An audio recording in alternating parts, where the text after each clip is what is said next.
বিসমিল্লাহির রহমানির রহিম। দর্শক বুঝতেই পারতেছেন, আজকে এত কিছু দেখার পরে মনে হতে পারে যে এগুলো হয়তো আজকে বলবো যে বরিশালে আবার বাজারে আগুন লাগছে। ব্যাপারটা আসলে তা না।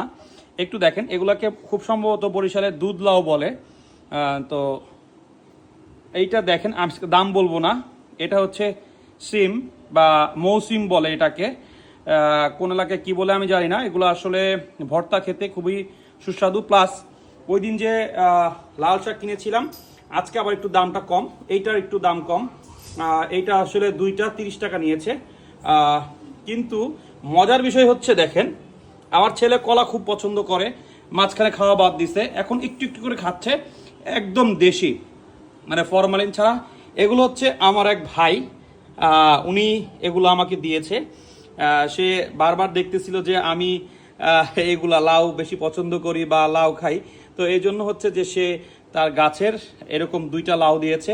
প্লাস হচ্ছে এই যে যে দেখতে পাচ্ছেন যে কলার ছোড়াটা, এই কলার ছোড়াটা আমার ছেলেকে গিফট করছে।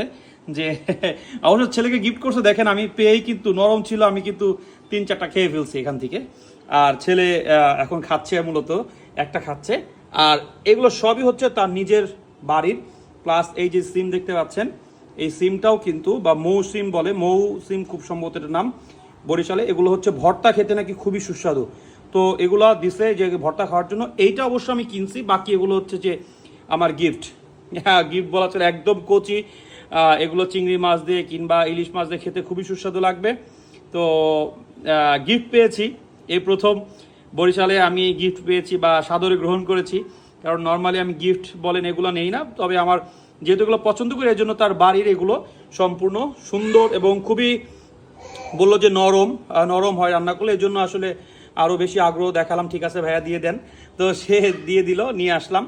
তো এই হচ্ছে বিষয়। তো খাবো, আপনারা হয়তো বা কোনো ভিডিওতে দেখতে পাবেন এইটার ভর্তা প্লাস এই লাউ এবং কলা তো খাচ্ছি, এটা তো দিব না হয়তো বা। এই লাল শাকের কিছু ভিডিও হয়তো আপনারা পাবেন। তো ভালো থাকবেন সবাই, আসসালামু আলাইকুম।